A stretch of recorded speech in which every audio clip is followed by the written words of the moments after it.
नाज़रीन, मलिक तोतिश के लश्कर को शिकस्त देने के बाद अयाज बिन सैफुद्दीन और चकमिश बिन साले ने अपने हिस्से के लश्कर के साथ अभी तक वहीं क़याम किया हुआ था जहां जंग हुई थी, इसलिए कि वो अपने ज़ख्मी लश्करियों की देखभाल करते रहे थे।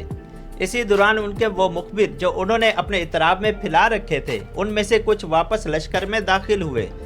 उस वक्त अयाज बिन सैफुद्दीन और चकमिश बिन साले दोनों बैठे वहां से कूच करके वापस सुल्तान बरक़ियारूक की तरफ जाने से मुतल्लिक गुफ्तगू कर रहे थे।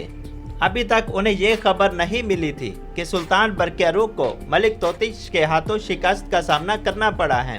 चुनांचे जिस वक्त वो मुखबिर अयाज बिन सैफुद्दीन और चकमिश बिन साले के पास आया तो वो दोनों उनकी तरफ देखते हुए खामोश हो गए। आने वालों को अपने करीब बिठाया, यहाँ तक कि आने वालों में से एक बारी बारी अयाज बिन सैफुद्दीन चकमिश बिन साले की तरफ देखते हुए कहने लगा, ए अमीरान मोहतरम, आपके लिए हम दो खबरें लेकर आए हैं। इनमें से एक खबर तो बुरी है, दूसरी ना बुरी है ना अच्छी है, लेकिन हम इसे अपने हक में अच्छा भी नहीं कह सकते। इस मुखबिर के इन अल्फाज पर अयाज बिन सैफुद्दीन और चकमिश बिन दोनों चौंके थे।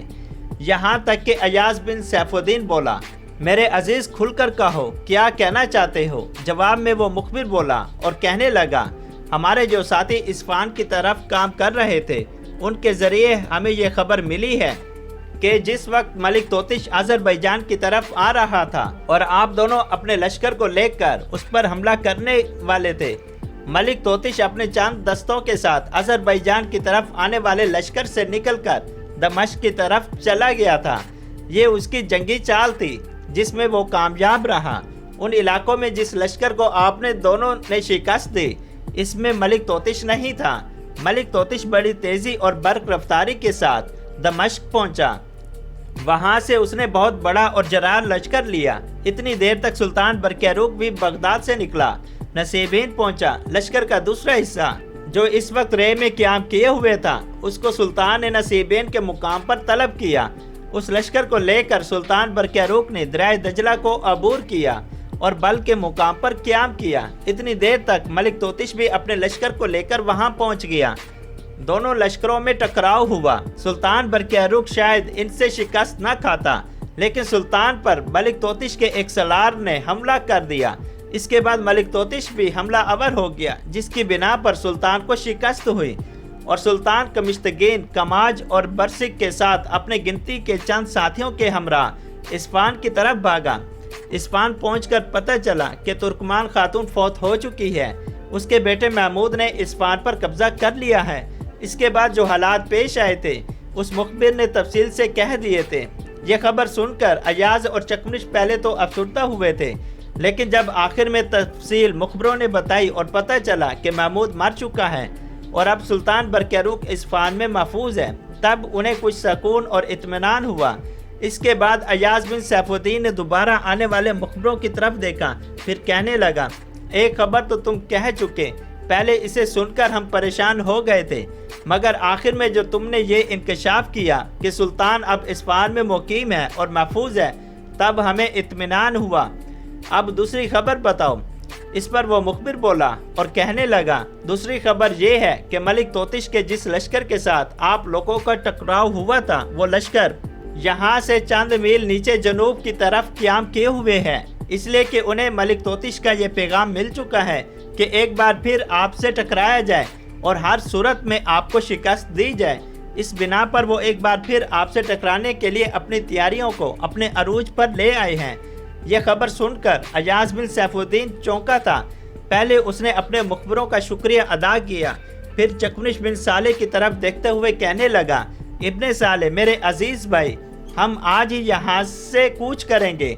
दोबारा अयाज ने चौंकने के अंदाज में मुखबिर की तरफ देखा, फिर कहने लगा, तुम्हारे ख्याल में उस लश्कर तक हम कितनी देर तक पहुँच सकते हैं? जवाब में उस मुखबिर ने कुछ सोचा, अंदाज़ा लगाया, फिर कहने लगा, अगर आप आने वाली शब को इशा के बाद निकलें तो मैं समझता हूँ आधी रात के बाद आप वहाँ पहुँच सकते हैं। इस मौके पर अयाज बिन सैफुद्दीन ने एक लंबा सांस लिया, फिर अपने मुखबरों को मुखातिब करके कहने लगा, तुम दोनों हमारे साथ रहोगे, लेकिन तुम अपने साथियों से राब्ता कायम करके उन्हें इत्तला कर दो कि दुश्मन पर निगाह रखें। اگر دشمن وہاں سے پیش قدمی کرے یا ادھر ادھر ہونے کا کوئی فیصلہ کرے تو ہمیں بر وقت اس کی اطلاع دی جائے۔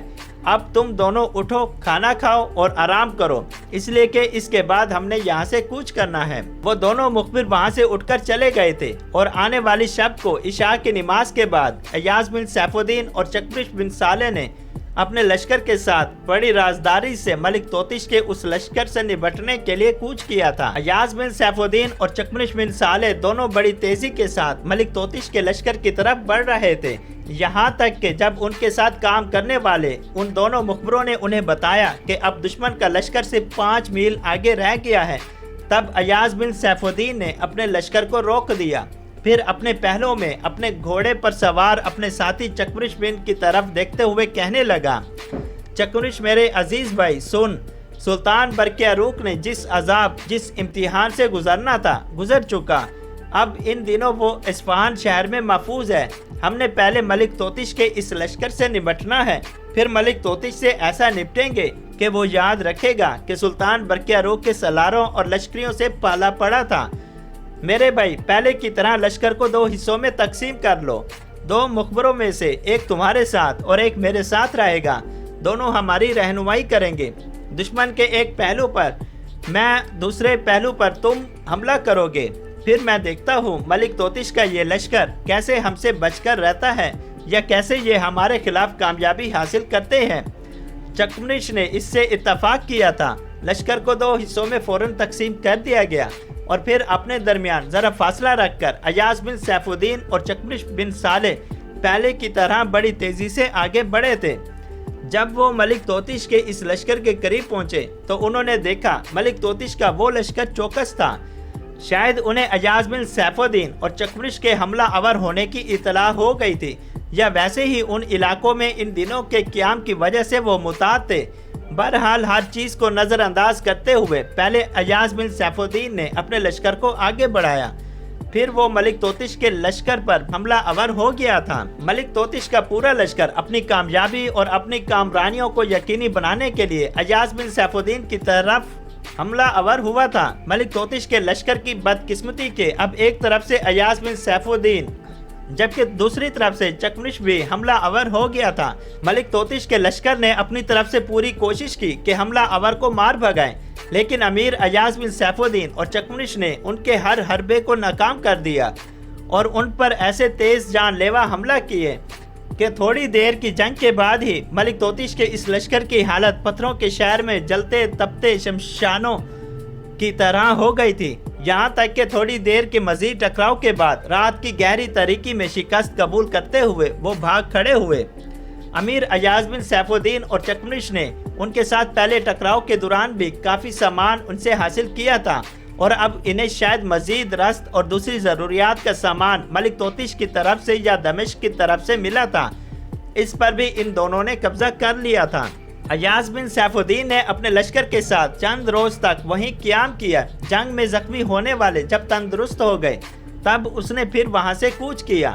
ملک توتش کے لشکر کے ساتھ ان کا ٹکراؤ مخان اور تبریز کے درمیانی سرزمینوں میں ہوا تھا، لہٰذا اب انہوں نے اس شاہراہ پر پیش قدمی کی جو شاہراہ موغان سے نکل کر ویلم اور مراغہ کے بیچ سے ہوتی ہوئی ازنجان، ہمدان، تالکان اور ریش شہر سے ہوتی ہوئی اصفہان کی طرف جاتی تھی۔ ایاز بن سیف الدین اپنے لشکر کے ساتھ جب ویلم اور مراغہ شہر کے درمیان پہنچا تو وہاں اس نے اپنے لشکر کو آرام کرنے کا موقع فراہم کیا، وہاں پڑاؤ قائم کر دیا گیا۔ ساتھ ہی ملک توتش کا جو لشکر شکست اٹھا کر بھاگا تھا اس کا احوال جاننے کے لیے اس نے اپنے مخبر بھی اپنے آگے پھیلا دیے تھے۔ ناظرین یہ قسط ابھی جاری ہے، ہم آپ کو اگلی قسط میں بتائیں گے جیسے جیسے ملک توتش فتح پہ فتح حاصل کر رہا تھا اور اس کے ساتھ دوسری طرف سے ساتھ ہی ساتھ سلطان برقیاروق زیادہ سے زیادہ بیمار ہوتا جا رہا تھا اور ملک توتش کے لیے بہت آسان سا راستہ کھلنے جا رہا تھا، اور اس کے بعد کس طرح کایا پلٹی یہ سب ہم آپ کو اگلے ایپیسوڈ میں بتائیں گے، اس لیے آپ ہمارے چینل کو سبسکرائب کر دیں، ویڈیو کو لائک کر دیں اور بیل کے بٹن کو ضرور دبا دیں۔ تھینکس فار واچنگ، اللہ حافظ۔